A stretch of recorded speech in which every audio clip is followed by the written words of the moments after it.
था हमारे YouTube channel Bihari बाबुआ से। आज हम देखेंगे कि क्लास 10th के पहला चैप्टर है गणित। गणित में देखेंगे पहला चैप्टर है काची वास्तविक संख्या। ठीक है, तो वास्तविक संख्या को हमको पढ़ना है और उसको कंसेप्ट से पढ़ना है। मतलब कि ये नहीं कि जैसे मन तैसे पढ़ जाना है, नहीं, पूरा कंसेप्ट क्लियर करना है हमको। क्या है प्राकृत संख्या, क्या है पूर्ण संख्या, क्या सम संख्या है, क्या विषम संख्या है, सबको लेकर चलना है। तो आगे भी तो पढ़ना है, इसको आगे भी पढ़ना, ध्यान से पढ़ना है। तो हम वास्तविक संख्या देखेंगे कि क्लास 10th के पहला लेसन है। क्या है पहला लेसन है? वास्तविक संख्या। वास्तविक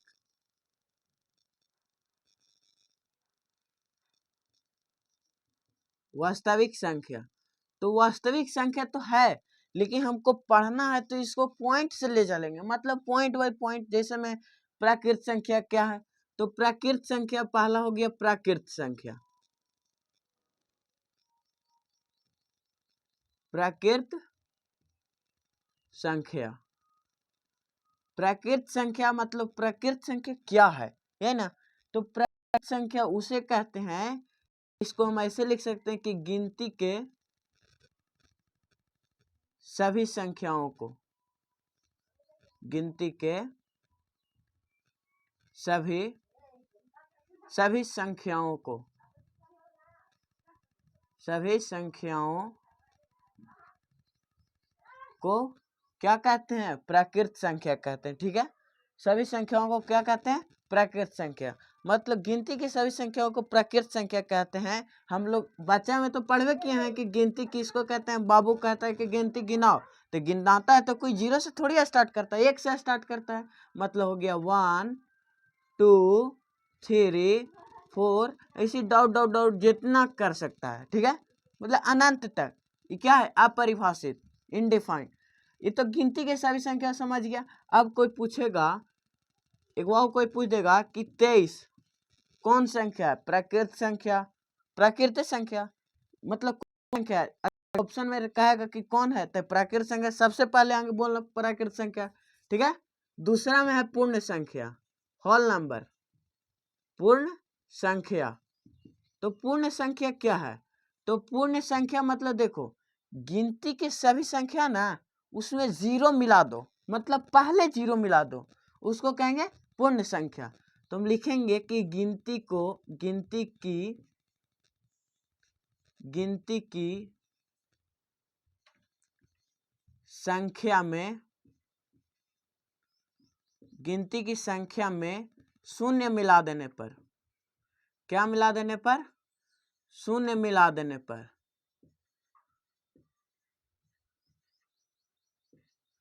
जब गिनती के सभी संख्याओं में शून्य मिला देते हैं तो क्या बन जाता है? पूर्ण संख्या बनता है कि नहीं। अब जैसे एग्जाम्पल के लिए देखो, ये गिनती के सभी संख्या 1 2 3 4 डॉट डॉट डॉट अनगिनत। ठीक है, तो गिनती की सभी संख्या है, उसमें से कितना कौन मिला देंगे? जीरो मिला देंगे, शून्य मिला देंगे ना, यहाँ लिख देंगे शून्य। तो क्या हो जाएगा? पूर्ण संख्या हो जाएगा। ठीक है, बोलेगा कि शून्य क्या है, कौन संख्या है, तो पूर्ण संख्या होगा। क्या होगा? पूर्ण संख्या, मतलब जीरो से स्टार्ट हो। ठीक है, तीसरा नंबर में है, तीसरा में सम संख्या। सम संख्या, सम संख्या क्या है? तो सम संख्या हम उसको कहते हैं जब दो से विभाजित हो, कोई भी अंक रहेगा ना वो दो से विभाजित हो जाए। जैसे बताओ कि दो से विभाजित हो, भाजित हो, मतलब जो दो से विभाजित हो, वैसी संख्या जो दो से विभाजित हो उसे क्या कहते हैं? सम संख्या कहते हैं। जैसे एग्जाम्पल के लिए बताओ तो एक हो सकता है, बताओ तुम लोग। एक का नहीं हो सकता। क्यों नहीं हो सकता? क्योंकि एक अगर दो से विभाजित करेंगे तो ये पूरा पूरा कट जाएगा, नहीं कटेगा, पॉइंट में आ जाएगा। तो पॉइंट में आ जाएगा तो कैसे ही सम संख्या होगा? नहीं होगा। दो हो सकता है, दो से दो में भागा देंगे तो कट जाएगा, एक मरतबा कटेगा कि नहीं कटेगा? कट जाएगा। तो जब काटा पूरा पूरा तो ये क्या हो जाएगा? सम संख्या। मतलब दो है जो सम संख्या है। तीन नहीं हो सकता है, तीन बटा अगर दो करेंगे तो भागा देंगे तो पॉइंट में आ जाएगा। ठीक है, तो इसको ई नहीं हो सकता है, ये क्या हो जाएगा, फिर चार, चार हो सकता है, दो का पहाड़ा में 2 बार में 4 आ जाता है, 5 नहीं होगा, 6 हो जाएगा, फिर 8 हो जाएगा, डॉट डॉट डॉट अनगिनत तीसरी भी हो सकता है। समझे? सम संख्या मतलब 2 से पूरा पूरा विभाजित हो। ठीक है, अगला चौथा पॉइंट है विषम संख्या। जस्ट इसको उल्टा, विषम संख्या। विषम संख्या क्या है? तो विषम संख्या मतलब जो 2 से विभाजित ना हो, विभाजित ना हो, मतलब जो 2 से विभाजित ना होता है उसको क्या कहेंगे, विषम संख्या। सम संख्या के उल्टा, जो 2 से विभाजित होता है सम संख्या, जो 2 से विभाजित ना होता है विषम संख्या। जैसे हम एग्जाम्पल के लिए समझेंगे कि 1 2 से विभाजित होगा, नहीं होगा। 2 तो 2 तो हो ही जाएगा 2 से विभाजित। 3 तो नहीं होगा, पॉइंट में आ जाएगा। 4 तो हो जाएगा, काहे कि 2 का पहाड़ा में 4 आता है। फिर 5 नहीं होगा, पॉइंट में आ जाएगा। डॉट डॉट डॉट जितना हो सकता है अनगिनत तक। ठीक है, इतना समझे? सम संख्या, प्राकृत संख्या, पूर्ण संख्या, सम संख्या, विषम सम संख्या, कोई दिक्कत इसमें? नहीं दिक्कत। तो अब आगे चलते हैं, इसका जिसको उतारना है उतार लो। ठीक है, आगे इसको चलते हैं, अब देख सकते हैं।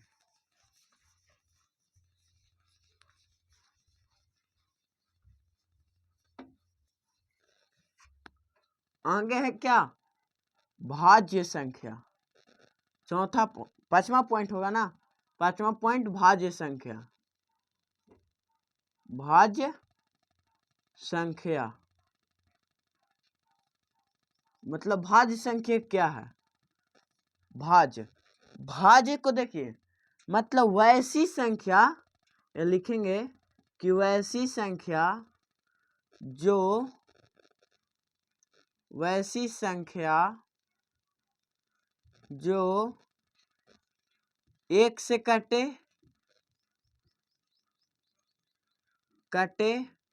या अपने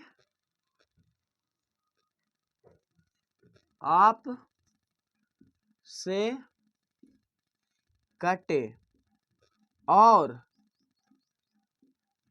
कोई भी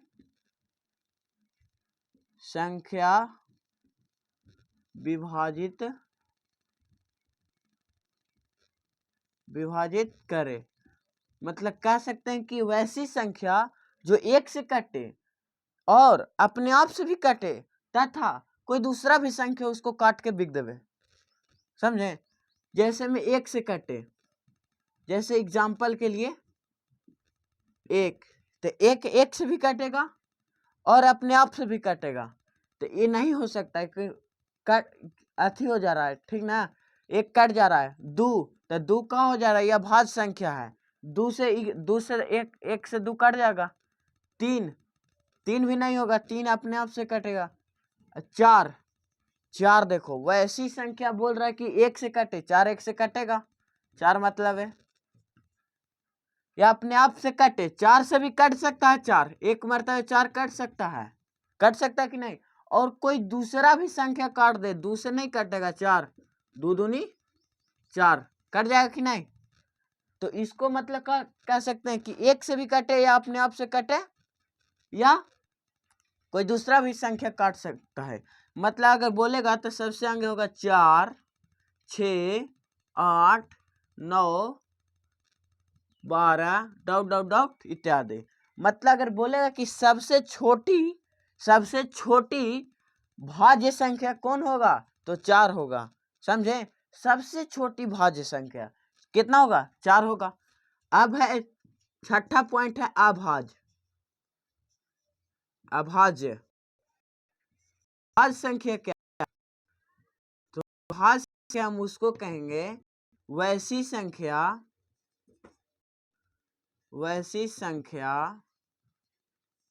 जो 1 से और अपने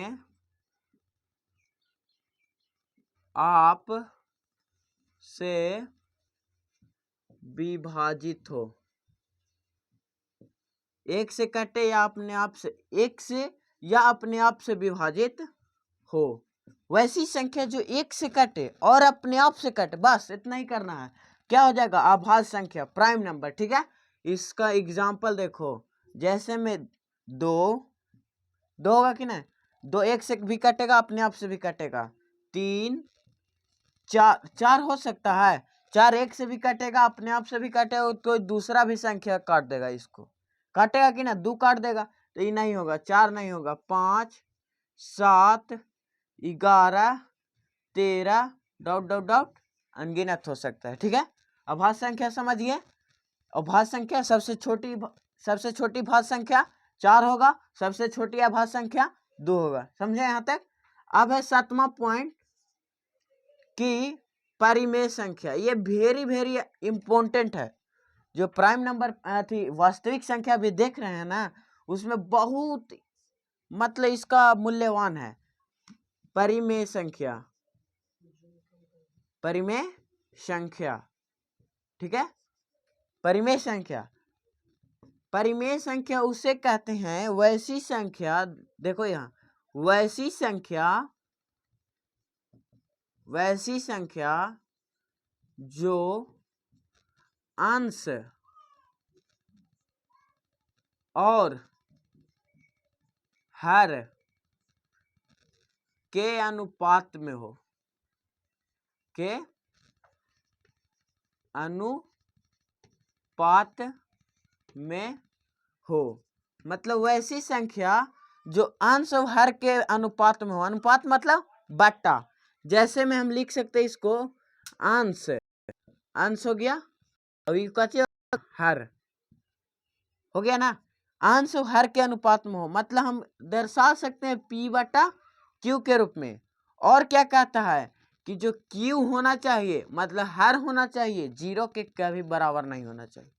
ठीक है, 0 के कभी बराबर होना नहीं चाहिए। और समझो, P और Q, जो P और Q है ना, जो हमेशा एक पूर्णांक होना चाहिए। क्या होना चाहिए? पूर्णांक। कोई नहीं बता, जो है ना, कोई बताएगा कि P और Q क्या है? पूर्णांक होना चाहिए। इसी में ज्यादा बच्चे लोग समझ जाता है कि कौन से हम पहचानेंगे कि परिमेय है कि कौन अपमेय है। तो इसको पूर्णांक होना चाहिए, P और Q होना चाहिए, ठीक है? और Q होना चाहिए 0 के बराबर नहीं। ठीक है, अब अपरिमेय संख्या, अपरिमेय संख्या चलेंगे।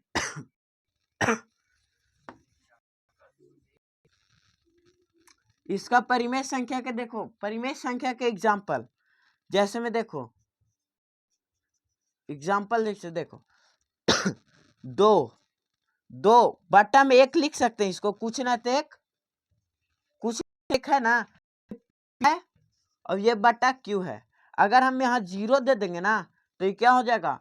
ये होगा परिमेय संख्या नहीं होगा। क्यों नहीं होगा? क्योंकि अगर हम इसको 0 दे देंगे, 0, तो 0 से भागा 2 में देंगे, यह भागा 2 में देंगे तो इसका मान हो जाएगा अनगिनत हो जाएगा। तो ये क्या हो जाएगा? ये परिमेय संख्या नहीं हो जाएगा। 2 एक परिमेय संख्या है, 2 बटा 1 लिख सकते हैं इसको। और देखो, -7 बटा 5, कोई कहेगा कि -7 बटा 5 परिमेय संख्या है। हाँ, हम कहे थे कि P और Q एक पूर्णांक होना चाहिए, मतलब -7 भी एक पूर्णांक है। है कि नहीं?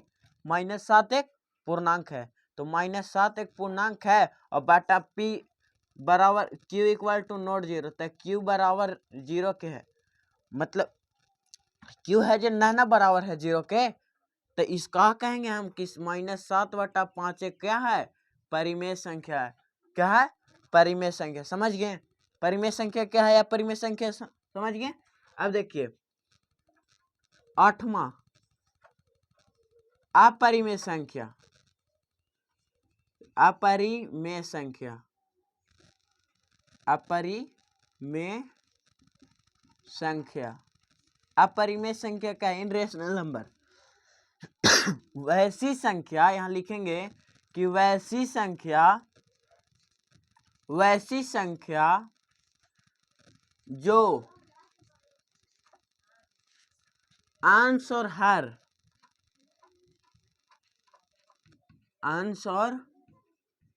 हर के अनुपात में नहीं हो, नहीं हो। क्या कह सकते हैं? वैसी संख्या जो अंश और हर के अनुपात में हो और क्या जो हर होगा, हर बराबर 0 के नहीं होगा। मतलब इसको लिख सकते हैं कि जब P बटा Q के रूप में होगा, मतलब अंश और हर के रूप में होगा, अनुपात के रूप में है, लेकिन Q बराबर 0 के नहीं होगा। और क्या कहता है कि जो ये P और Q है ये पूर्णांक नहीं होगा। जब पूर्णांक हो जाएगा तो यह परिमेय संख्या नहीं होगा। अगर पूर्णांक होगा तो परिमेय संख्या नहीं होगा, परिमेय संख्या हो जाएगा। पूर्णांक अगर होगा तो परिमेय संख्या हो जाएगा, और अगर पूर्णांक नहीं होगा तो क्या हो जाएगा? अपरिमेय संख्या।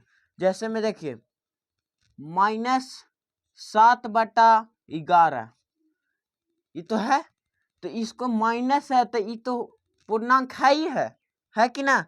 माइनस है तो पूर्णांक है, तो ये क्या हो जाएगा? ये परिमेय संख्या हो जाएगा। इसलिए हम इसको कहेंगे कि यह परिमेय संख्या नहीं है। और एगो तो समझ लेना एग्जाम्पल में कि पाई एक अपरिमेय संख्या है।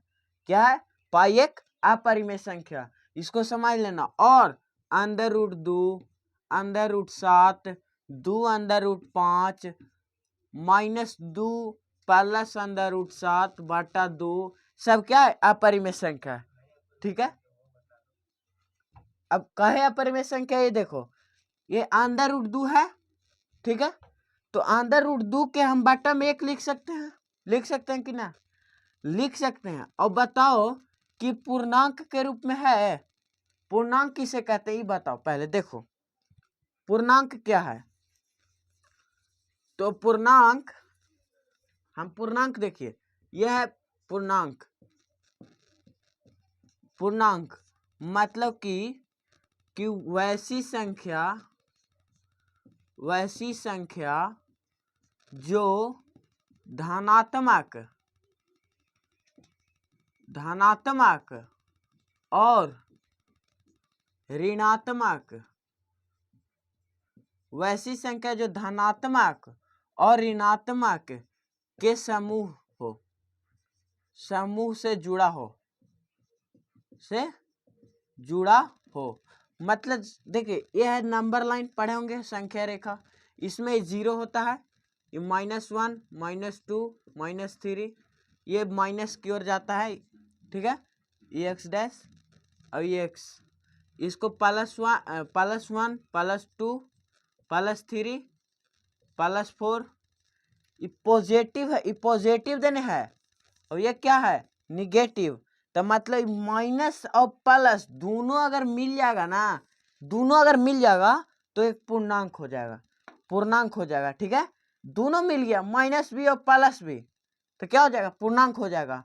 तो अब बताओ कि पूर्णांक, ये 2 कहूँ लोग रहा इधर, ये एक तो मान लिया कि एक है यहाँ है, तो ये तो पूर्णांक है। लेकिन ये है √2 लोग रहा कहूँ, √2 हो सकता है, नहीं हो सकता है। तो जब ये नहीं हो सकता है तो यही तो मेन कारण है कि √2 है जब पूर्णांक के रूप में नहीं होगा। तो जब नहीं होगा तो यह क्या हो जाएगा? अपरिमेय संख्या, ठीक है। नहीं होगा तो क्या हो जाएगा? अपरिमेय संख्या। या इसको दूसरा तरीके से भी कर सकते हैं।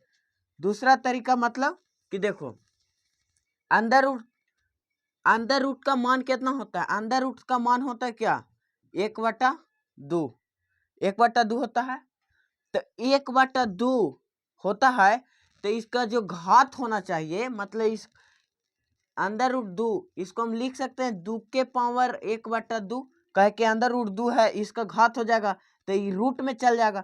तो इसका घात होना चाहिए, जो पूर्ण संख्या होना चाहिए, ये नहीं कि तो परिमेय संख्या है, पूर्ण संख्या होना चाहिए। अगर पूर्ण संख्या नहीं होगा तो क्या हो जाएगा? अपरिमेय संख्या। अगर पूर्ण संख्या नहीं होगा तो यह अपरिमेय संख्या हो जाएगा। तो अपरिमेय संख्या हुआ, अपरिमेय संख्या, क्योंकि पूर्ण संख्या नहीं है तो यह अपरिमेय संख्या हो जाएगा। उसी तरह √7 के भी है, √7 के पावर 1/2 लिखेंगे तो 1/2 पूर्ण संख्या नहीं है, तो नहीं है तो क्या हो जाएगा? 7 हो जाएगा। क्या? अपरिमेय संख्या √7 अपरिमेय संख्या हो जाएगा। ठीक है, समझ गए ये तक, यहाँ तक। अब देखिए इस चैप्टर में पढ़ना है क्या, एल्गोरिथम, यूक्लिड एल्गोरिथम नियम। ठीक है, थोड़ा सा इसके बारे में हम बता देते हैं आप लोग के, क्योंकि क्लास 6 में पढ़ना होता है, इस 6 में पढ़े होंगे आप लोग।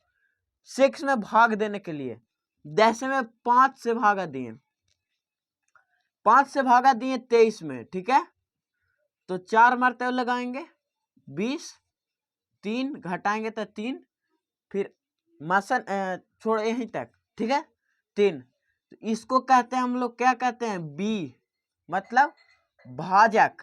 इसको कहते हैं ए, यहाँ लिख देते हैं, ये हो गया भाज, ये हो जाएगा भाजक, ये हो जाएगा भाज, ये होगा भागफल,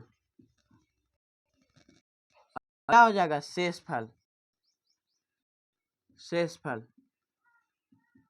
ठीक है, शेषफल को रिमाइंडर आर से सूचित करते हैं, भागफल को क्यू से, और भाज्य को ए से, और भाजक को बी से। ठीक है, छोटकी भी बी से सूचित करते हैं। तो यूक्लिड साहब ने कहे थे कि ए बराबर b q plus r, b q plus r, मतलब भाज्य बराबर हो जाएगा भाजक गुने भागफल, भाज्य बराबर भाजक गुने भागफल प्लस शेषफल, शेषफल बताए हैं, भाज्य बराबर भाजक गुने भागफल प्लस शेषफल। तो इसको, इससे हम लोग का मसा निकालने है, क्या मसा निकालने, इस विधि से, इस विधि को हमको क्या कहते हैं, इस विधि को यूक्लिड विधि या यूक्लिड प्रमेयिका, यूक्लिड प्रमेयिका, इस विधि को यूक्लिड प्रमेयिका, या बुक एनसीईआरटी में देखना, इस विधि को क्या कहते हैं, कलन विधि। क्या विधि कहते हैं, कलन विधि भी कहते हैं। समझे, यहीं तक आज के लिए है वीडियो, जैसा कि देखें हम, मतलब यहीं तक अभी पढ़ाएंगे। ठीक है, लास्ट में चाहते हैं, जय हिंद जय भारत।